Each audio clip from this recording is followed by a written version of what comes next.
Welcome to Gut Punch, the podcast that explores life-changing moments. Hosted by Kathryn Lancioni, a seasoned educator with personal insights into resilience. Kathryn shares how life can change in an instant, shaping our path forward.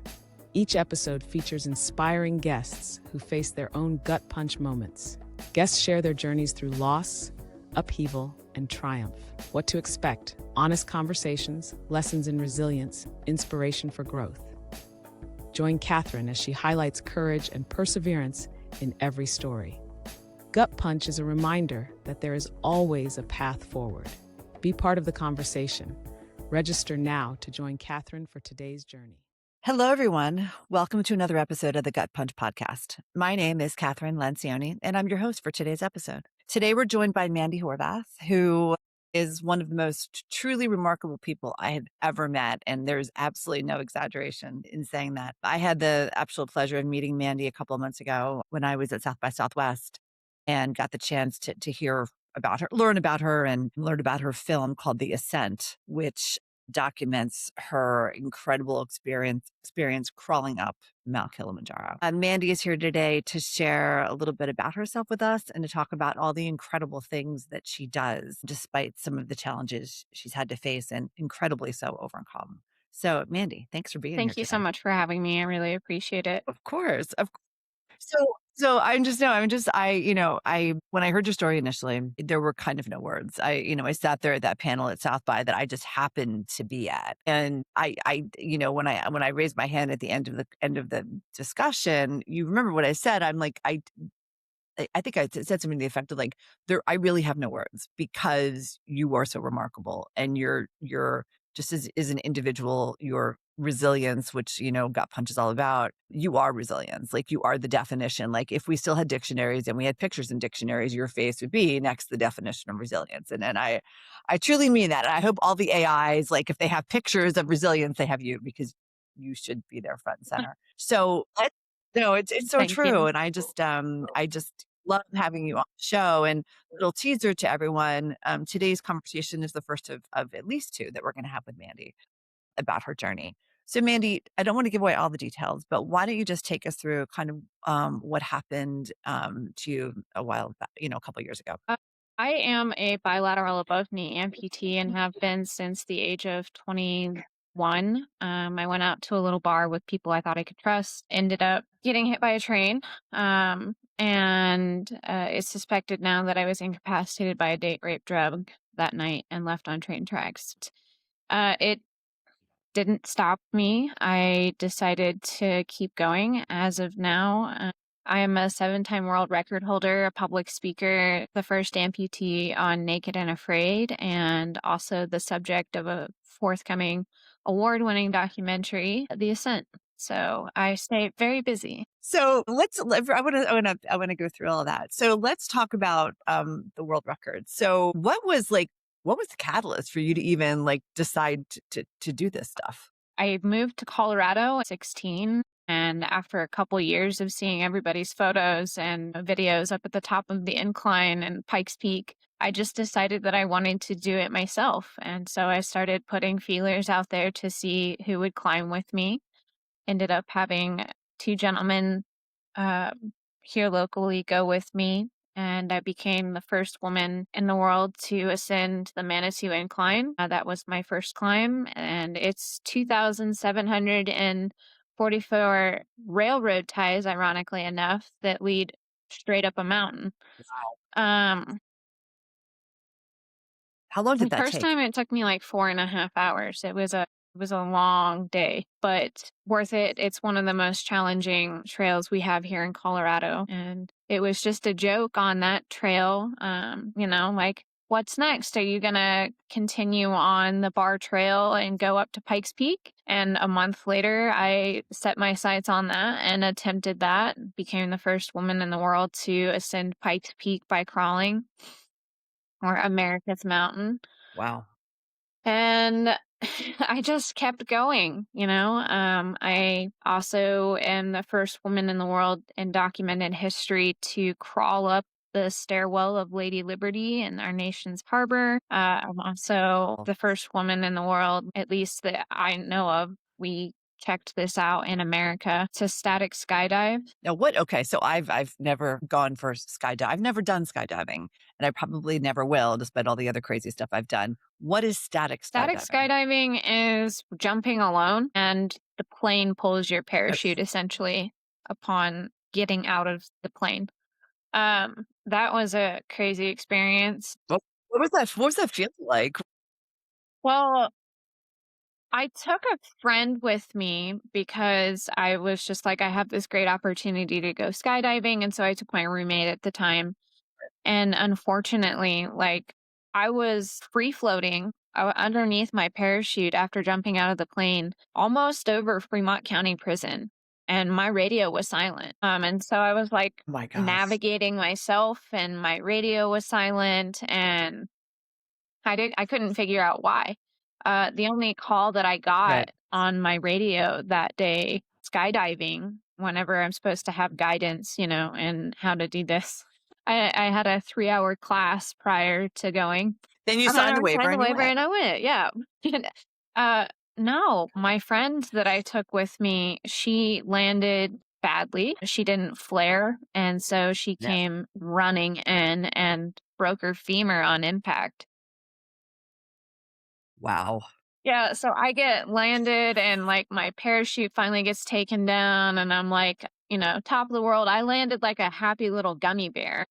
I have no idea what's going on. And as soon as I got my helmet off, I was like, where's Stacy? And she was Right.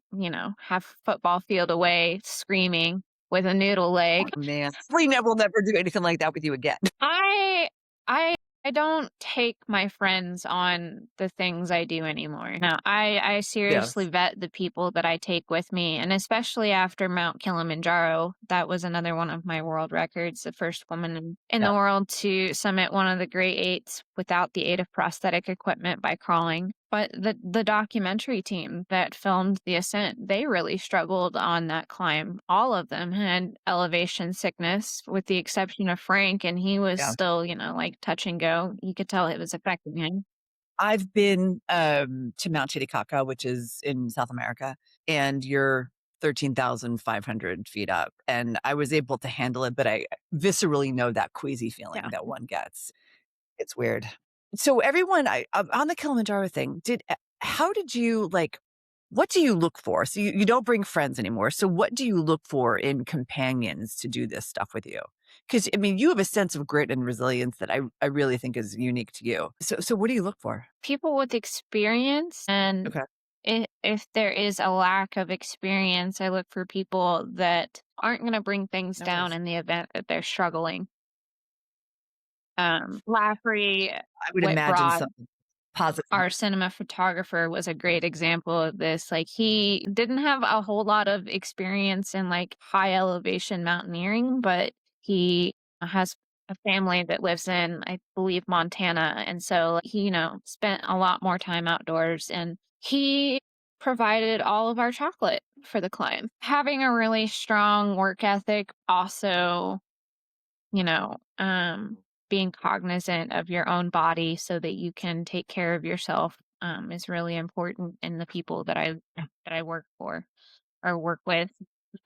I would imagine so. What for Kilimanjaro? What was for you the hardest part? The hardest part of Kilimanjaro, there's so many factors into that.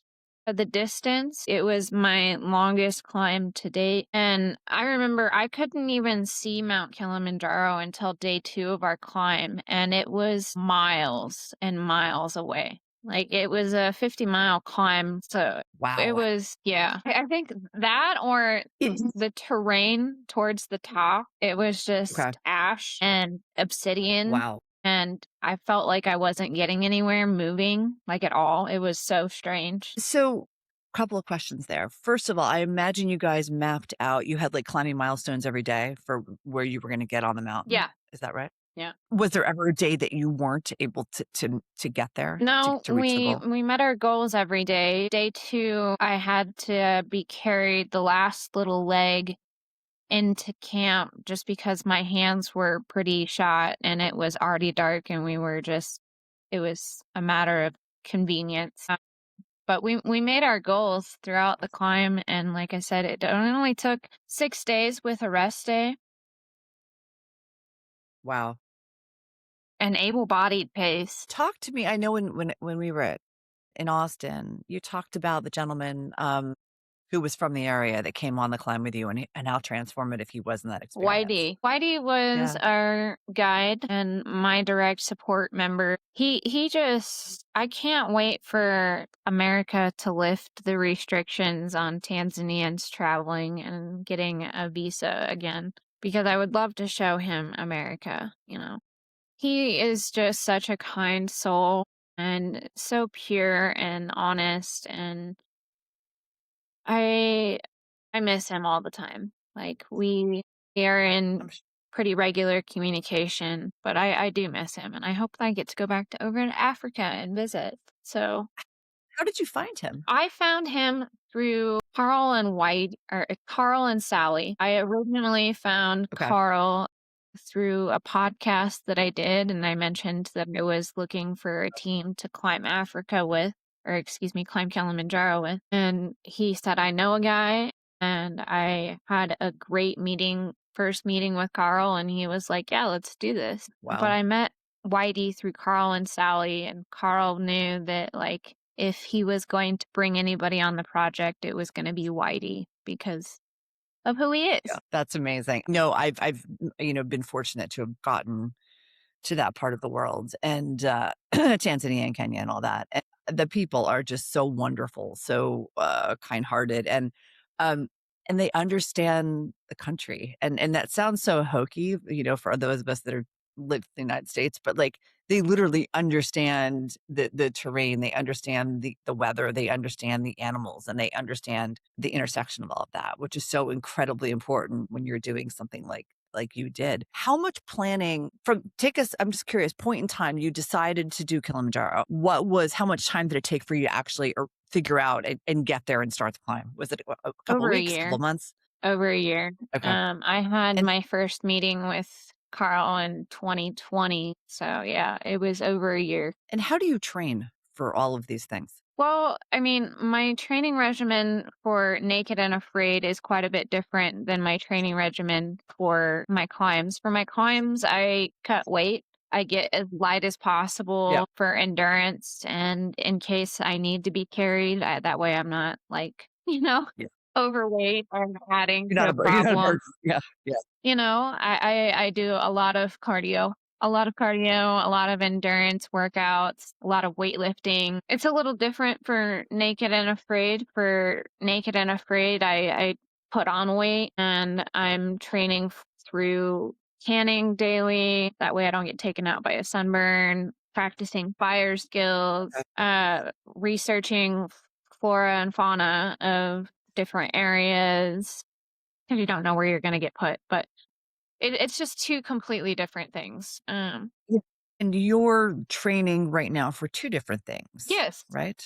So why don't you take us through that? I am formally training for a 40-day opportunity on Naked and Afraid. I don't know if they'll give it to me or not, but I'm calling it 40 days for Foley. Sean Foley was the former executive producer of Naked and Afraid and really helped me get my opportunity on Naked and Afraid. And he was a very close friend of mine. So I would like to complete 40 days in his memory. That's wonderful. Also in his memory here on March 8th, or not March. Why did I say March? Because the year is going too quickly. Yeah, that's no joke. Here on May 8th, I will hopefully become the first woman in documented history to ascend the stairwell of the Space Needle in Seattle. And I'm doing that for the American Brain Tumor Association and the Fred Hutchinson Cancer Center there in Seattle. And I will also be doing a visit over at the Fred Hutch campus and get to see what they're doing for cancer research over there. Very excited about that. That's amazing. How did that come to be? Was it, you were sitting on your couch one day and are like, okay, now what do I climb? Or was the idea presented to you by somebody? No, I'm going to Seattle for a few different reasons. But predominantly, it's a honeymoon that we're taking before our wedding because we didn't want to travel twice to the Pacific Northwest. And I'm going to be in Seattle for a couple of days for Seattle International Film Festival, where the Ascent will be screening May 9th and May 10th. Oh, exciting. But I was just sitting on my couch and I was like, the Space Needle's really cool. And so I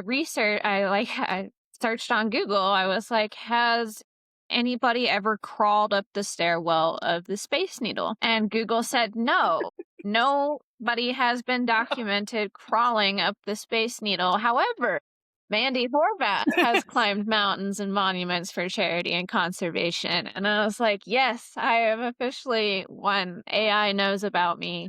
I don't know. I just love that. 'Cause it's like you're Googling this random fact and it brings up information about you. I took a screenshot of it and sent it over to my team. And I was just like, what do you guys think of this? And they came back and they were like, that's a remarkable idea. See if you can get permission to do it. So I sent an email over to the Space Needle team and they were wonderful to work with. They've been great throughout this entire process, even for as much red tape as there is. I got a hold of Molly with their team and she was totally on board from the get-go. She was like, this aligns with our values and what we do here at the Space Needle through our programs. That they have their own charity program event. It's called Base to Space, and it gives other people the opportunity to climb up the stairwell of the Space Needle. So it's pretty cool. But I can't participate in that because of the way I climb. I'd be crawling as other athletes would be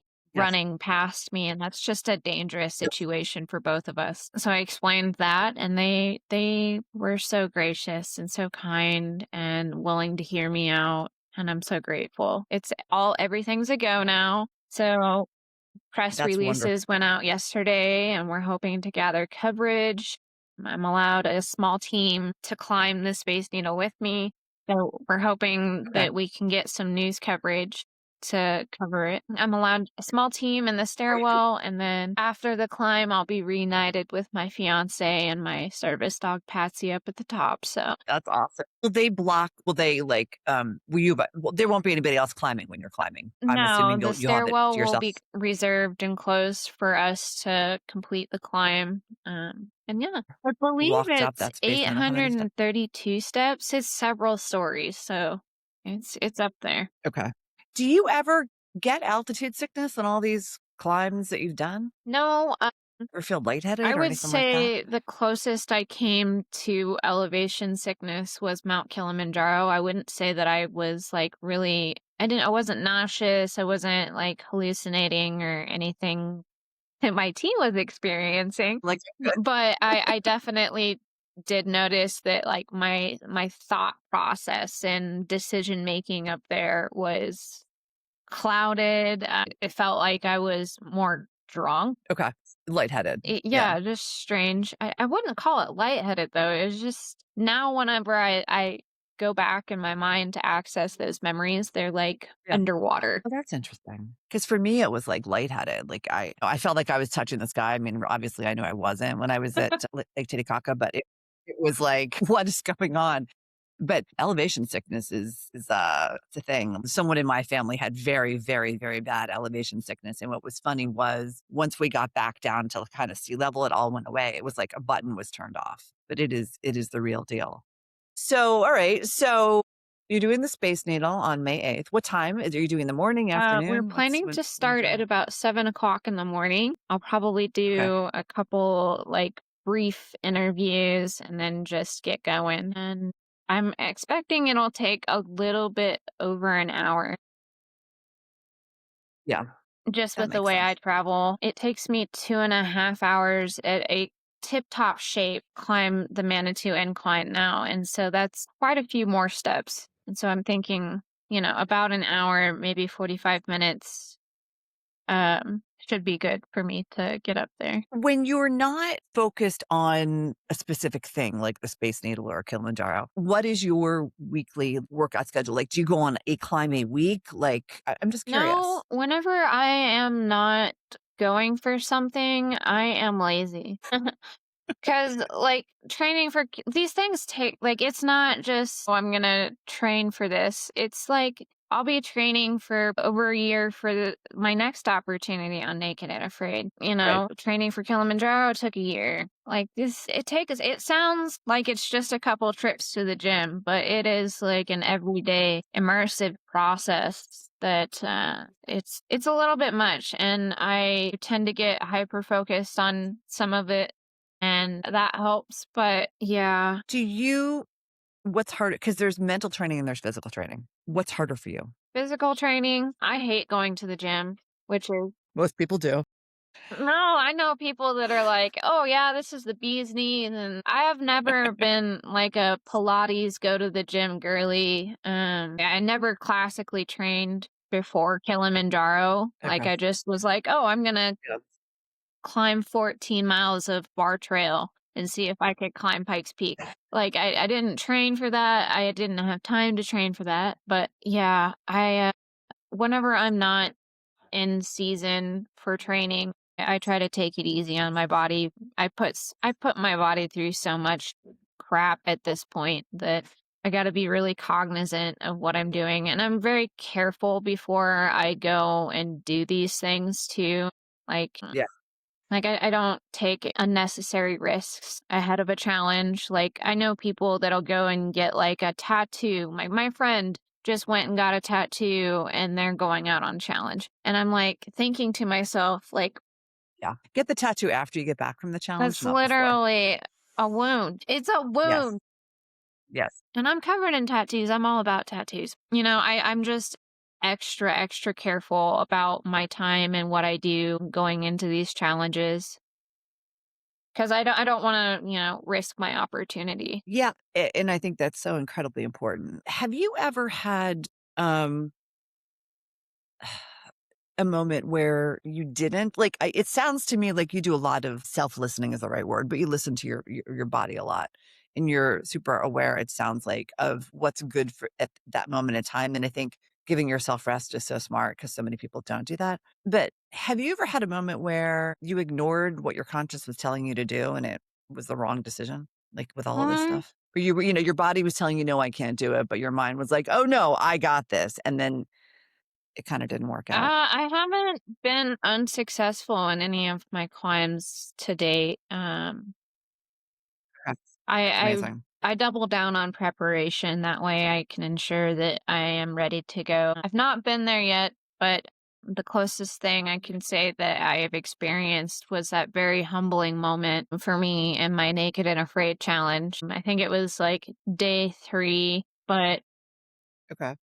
my partner had cut himself really badly, eaten something toxic, and he knocked over our entire shelter. Oh my gosh. I remember looking at the producer and saying, "Get me the fuck out of here." Because I was like, Yeah. I was way in over my head and terrified to be out there alone too. So how did you push through that? My partner Johnny, Okay. while he was less experienced, his character really shone through, and he was able to help keep me on track and keep me in the game. There Yeah. was another producer there that kind of put me in my place, and he used a bit of reverse psychology, and he did very effective. But he was in camp one night, and this was after I had gotten eaten alive by mosquitoes and no-see-ums and everything. I have permanent scarring from that. But he Oh was in man. camp one evening and he was like, yeah, most of the people on this show are a bunch of crybaby bitches about the bugs. And I was just like, oh my gosh, that's, all right. I'll shut up. But Exactly. yeah, I've had humbling moments for sure, but it's never been to the point where like my body absolutely cannot take this, cannot do this. That's incredible. So, two more last thoughts or questions. One is, when do you decide? We talked about you're doing this based on, but is there something that is a catalyst for you to decide to pursue something else? Like, do you listen to your community? What is motivating you to keep going after these goals? Hey, at the beginning of this, it was really just getting my name away from what happened to me. Yeah. Yeah. I wanted to completely separate myself from those people and that situation, and leave that in the past. But climbing became a way of coping for me. It helps with the PTSD. Like, I remember after I first started climbing, the first time I climbed the Manitou Incline, that night, I didn't even shower after I got home from the trail because I was just so dead. Climb into Tired. bed Yes. and I go to sleep. And for the first time since limb loss, I actually dreamt of myself without legs. Um, Wow. and I dreamt of a different kind of railroad track. I've just continued to go because I've noticed that through these events, I'm able to help other people. I'm able to, Yeah. raise funding and awareness for charitable causes that are meaningful to me. And that's really important to me. It's Yeah. more than just climbing, it's given me purpose in my life. And so it's not just another event, it's not just a publicity stunt. Like, this is what I feel like I was supposed to do, you know? Yeah. I do. I do. What's the biggest thing you've learned about yourself? The biggest thing I've learned about myself is I can be a little ridiculous. No, I've learned so much about myself. But through climbing, I've really learned how to work in a team, and trust other people again. And it's Yeah. kind of been like coming back to who I was before, you know? Yeah. Yeah. That's amazing. And I can only imagine how hard it was to trust Yeah. other people after what you'd been through. All right. So we're doing the Space Needle on May 8th at 7 a.m. Pacific time. What's next? Curious minds. Curious minds want to What know. is next? Well, as I had mentioned, I'll be attending the Seattle International Film Festival while I'm in Seattle, and the Ascent will be Right. screening May 9th and May 10th. I am also going to be attending Mountain Film Festival here in Telluride, Colorado, May 21st through the 25th. The Okay. exact screen dates, I'm not sure, have been announced yet, so I'm not sure if I'm Yep. allowed to say that yet. But like, what's your next climb? Like, what's your next ridiculous thing you're gonna do? I really don't know. I think after the Space Needle climb, I'm going to put climbing training on hold for naked and afraid training because if they Yep. are going to give me a call, I need to be ready for that. And then, my manager, after seeing me get permission for the Space Needle, he was like, let's do this all around the world. So Wow. maybe doing some research on mountains and monuments around the world that I want to climb. But we'll Yeah. see. Part of the reason why I stepped away from climbing is because it is not cheap and I'm low Yeah. income. Like, I'm on government assistance. So it doesn't feel right to me to like raise money for the climbs separate from charity. And so Yeah. whenever I'm able to find a way to like get paid for climbing, I will absolutely Yeah. do it more often and be game for anything. But I'm a low Yeah. income girly. And you're also one of the most inspirational people I've ever met. Well, thank you. So there you are. So thank you again for being Thank on you the for show. having me. Oh my God, my absolute pleasure. And I should just tell everyone, so this is the first time that you'll get this is the first episode with Mandy, and there's another one and probably a few more to come after this. May 8th, 7 a.m. Pacific time, 10 o'clock East Coast. Mandy is climbing the Space Needle. Tune in. Look forward to hearing all about it, Mandy, and what it was like. And are you going to film it? I wanted to Yes, ask you I that am before. going to You going to film film the it. climb? There will not be live stream just in case something happens or an accident occurs. We don't want that live stream. So, we're going to film the whole process, and I will be sharing that out on my social media platform as well as with media. That's great. Well, if you could tell everyone I know you're big on Instagram. If you could You share can your follow Instagram me on so they can follow Instagram you. at Mountain Gnome, GNOME 0.5, or you can follow me on Facebook at Mandy Horvath, HORV as in Victor, ATH, or on TikTok at Mountain MTN Gnome, GNOME. Love that. Thank you. I can't wait to hear all about the climb. And thanks to all of you for being on and listening to another episode of the Gut Punch podcast. We'll catch you here next week. Bye-bye, everybody. That's it for today's episode of Gut Punch. I hope you found inspiration, because no matter how hard life hits, there's always a way forward. Make sure to follow or subscribe to Gut Punch on your favorite podcast platform. If you know someone who could use a little inspiration, share this episode with them. Thanks for listening, and until next time, stay strong. See you in the next episode.